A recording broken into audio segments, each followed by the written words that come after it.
Welcome friends, welcome back to my channel. আজকে যে টপিকটা নিয়ে আলোচনা করবো সেটা WBCS বোটানি অপশনালের একটা topic, microalgae as a source of single cell protein. আচ্ছা, সিঙ্গেল সেল প্রোটিনটা কি না, যে প্রোটিনকে ক্রুড অবস্থাতে বা রিফাইন্ড অবস্থাতে কোনো মাইক্রো অর্গানিজম যারা সিঙ্গেল সেল বা এককোষ বিশিষ্ট হয় তাদের শরীর থেকে আইসোলেট করা হয়, সেই প্রোটিনকে বলা হয় সিঙ্গেল সেল প্রোটিন। এই ধরনের প্রোটিন সাধারণত অ্যালগি, ব্যাকটেরিয়া, ফানজাই থেকে পাওয়া যায়। এখানে জেনারেলি আমরা মাইক্রো অ্যালগি নিয়ে আলোচনা করব, যাদের শরীর থেকে এই প্রোটিনটা পাওয়া যায়। আচ্ছা, micro algae and macro algae belong to a large algae group made up of photosynthetic organism.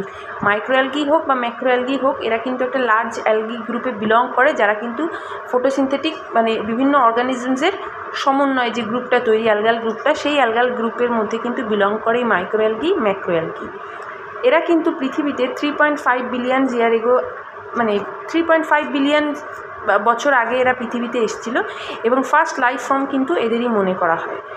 এই মাইক্রো অ্যালগিদের মধ্যে বেশিরভাগই হচ্ছে eukaryotic, commonly identified as algae. Others are devoid of membrane bound nucleus.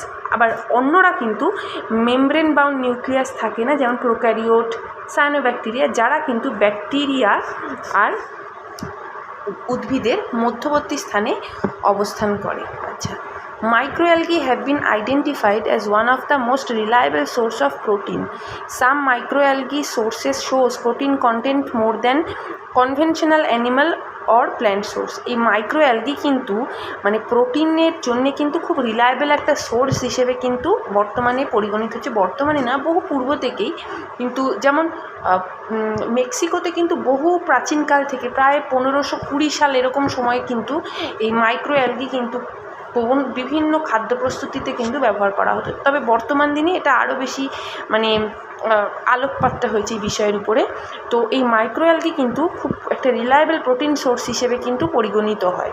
মানে কনভেনশনাল প্রোটিন যেখান থেকে আমরা পাই, সে animal প্রোটিনই হোক বা প্ল্যান্ট প্রোটিনই হোক, মানে সয়াবিন বলতে পারি আমরা, দুধ বলতে পারি, স্কিমড মিল্ক, তারপর হচ্ছে কি আমরা বলতে পারি বিফ, চিকেন, এগুলোর থেকেও কিন্তু বেশি কিন্তু প্রোটিন কন্টেন্ট থাকছে কিন্তু এই মাইক্রোঅ্যালগিগুলোর মধ্যে। আচ্ছা, যেমন স্পিরুলিনা প্ল্যাটেন্সিস, এরা কিন্তু 65% higher than that of dried skimmed milk. মানে স্পিরুলিনা প্ল্যাটেন্সিসের যে প্রোটিন কন্টেন্ট থাকে সেটা কিন্তু skimmed milk, soya flour, chicken, fish, beef, peanut, এদের সবার থেকে কিন্তু এর প্রোটিন কন্টেন্ট অনেক বেশি। দেখো পার্সেন্টেজগুলো ব্র্যাকেটে দেওয়া রয়েছে। এদের শরীরে যত পরিমাণে প্রোটিন পাওয়া যায় তার থেকে অনেক বেশি প্রোটিন কিন্তু এই স্পিরুলিনা প্ল্যাটেন্সিস থেকে কিন্তু পাওয়া যায়। মোর দ্যান 30,000 মাইক্রোঅ্যালগি, মানে 30,000-এর বেশি মাইক্রোঅ্যালগি পাওয়া যায়, যার মধ্যে ইকোনমি মানে কমার্শিয়ালি কিন্তু 10টার বেশি কিন্তু ব্যবহৃত হয় না। Many microalgae, when commercially and correctly processed, have an attractive taste and could thus be incorporated into many types of food. যখন এই মাইক্রোঅ্যালগিগুলোকে কমার্শিয়ালি এবং কারেক্টলি মানে মানে অর্থনৈতিকভাবে এবং প্রপার ওয়েতে যখন প্রসেসড করে এগুলোকে খাদ্য প্রক্রিয়াকরণে বা বিভিন্ন খাদ্য প্রস্তুতিতে যখন ইন্ট্রোডিউস করা হয়, মানে এরা কিন্তু দারুণ কিন্তু টেস্ট আর কি প্রডিউস করে, তার সাথে কিন্তু হেলদি একটা মানে প্রোটিন কন্টেন্ট যেহেতু আছে, মানে হেলথের ক্ষেত্রেও কিন্তু খুব একটা বেনিফিশিয়াল এই অ্যালগিগুলো।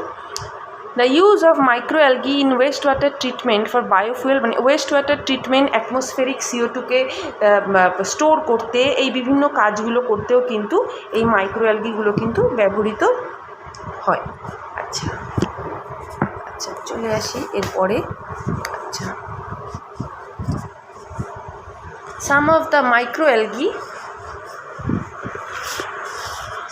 the microalgae which have high protein content are discussed below. যাদের মধ্যে প্রচুর প্রোটিন আছে সেগুলোকে নিচে ডিসকাস করা যায়। যেমন ফিলামেন্টাস যেমন অ্যানাবিনা সিলিন্ড্রিকা, এরা কিন্তু সাইনোফাইসিতে, এই অ্যানাবিনা সিলিন্ড্রিকা, এই অ্যানাবিনা মানে গ্রুপের আর কি যে ফাঞ্জি, এরা কিন্তু এই প্রোটিন যেমন মানে এরা যেমন সিঙ্গেল সেল প্রোটিন প্রডিউস করছে, তার সাথে সাথে কিন্তু এরা কিন্তু নিউরোটক্সিনও, এদের বেশ কিছু স্পিসিস কিন্তু নিউরোটক্সিনও প্রডিউস করে। আচ্ছা, ফিলামেন্টাস সাইনোফাইসি থেকে বিলং করে এরা। Filamentous microalgae species also known as cyanobacteria. The species has a high ability to fix nitrogen and to remove CO2 from polluted water. The species shows high protein content 43 to 56%. চলে আসি chlorella, এটা হচ্ছে গিয়ে ক্লোরেল্লেসি family থেকে এরা belong করছে। এরা কিন্তু গ্রিন মাইক্রো অ্যালগি, এদের ফাইলাম হচ্ছে ক্লোরোফাইটা।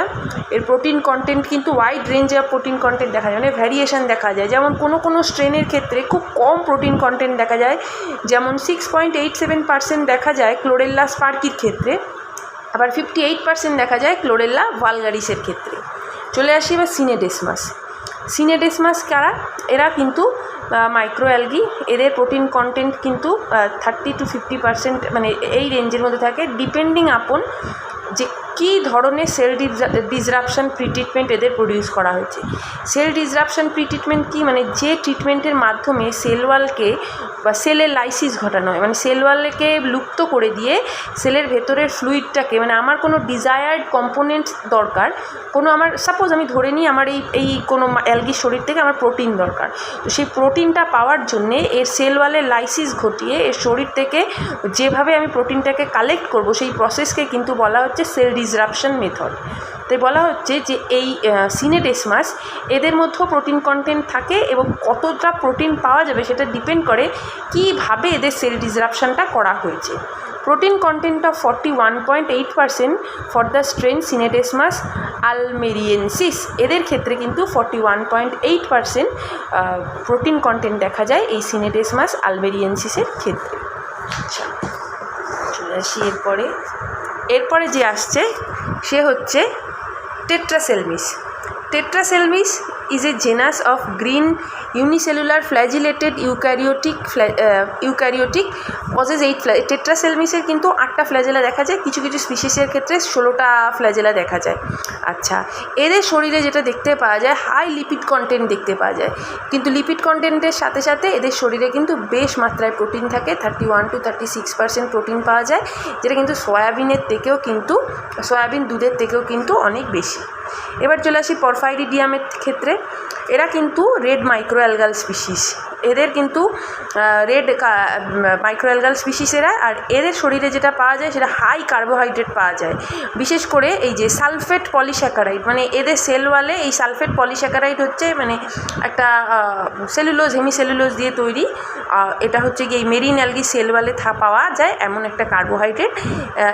এই পরফাইরিডিয়াম কিন্তু যেহেতু মেরিন অ্যালগি, এদের শরীরে কিন্তু এই সালফেট পলিস্যাকারাইড পাওয়া যায়। আচ্ছা, এছাড়া এদের শরীরে প্রচুর পরিমাণে প্রোটিনও পাওয়া যায়, যেমন পরফাইরিডিয়াম ক্রুয়েন্টামের ক্ষেত্রে has been shown to vary from approximately 30 to 35%। এদের এই পরফাইরিডিয়াম ক্রুয়েন্টামের ক্ষেত্রে কিন্তু প্রায় 30% থেকে 35% অবধি কিন্তু প্রোটিনের মাত্রা দেখতে পাওয়া যায়। এটাও কিন্তু ডিপেন্ড করছে কী ধরনের সেল ডিসরাপশন মেথড অ্যাপ্লাই করে এদের সেলকে ডিসরাপ্ট করা হয়েছে। আচ্ছা, এরপর চলে আসি লাস্ট হচ্ছে ডুনালিয়েলা। এরা কিন্তু অরেঞ্জ রেড পিগমেন্ট প্রডিউস করে, মানে যেটাকে বিটা ক্যারোটিন বলা হয়, যেটা কিন্তু ভিটামিন এ সিনথেসিসে সাহায্য করে। এরা কিন্তু প্রচুর পরিমাণে প্রোটিনও প্রডিউস করে। আচ্ছা, প্রোটিন কন্টেন্ট অফ ডুলানিয়েলা স্যালিনা, এদের শরীরে 57% দেখা যায়। আবার লোয়ার লেভেলের প্রোটিন কন্টেন্টও কিন্তু এই ডুনালিয়েলার ক্ষেত্রে দেখা যায়, যেমন প্রাইমোলেক্টার ক্ষেত্রে দেখা যায় 12.26%, আর ডুনালিয়েলা টার্সিওলেক্টার ক্ষেত্রে দেখা যায় 11.4% প্রোটিন কন্টেন্ট। ডুনালিয়েলা টার্সিওলেক্টার ক্ষেত্রে দেখা যায় 11.4% protein content. Some microalgae proteins exhibit good functional properties and are readily integrated into food formulation for health management. মানে এই মাইক্রোঅ্যালগিগুলোর মধ্যে যে প্রোটিন কন্টেন্ট পাওয়া যায় সেগুলো কিন্তু আমাদের হেলথ ম্যানেজমেন্টের ক্ষেত্রে বা আমাদের স্বাস্থ্য গঠনের ক্ষেত্রে কিন্তু খাদ্যের মধ্যে ব্যবহার করাই যেতে পারে। আশা করছি ভিডিওটি তোমাদের ভালো লেগেছে। ভালো লাগলে অবশ্যই বন্ধুদের সাথে শেয়ার করো, অনেক খেটে ভিডিওগুলো তোমাদের জন্য বানানো। বন্ধুদের সাথে শেয়ার করো, আমার চ্যানেলকে সাবস্ক্রাইব করো এবং আর কী ধরনের ভিডিও তোমরা চাইছো সেটা আমাকে কমেন্টের মাধ্যমে জানিও। ধন্যবাদ।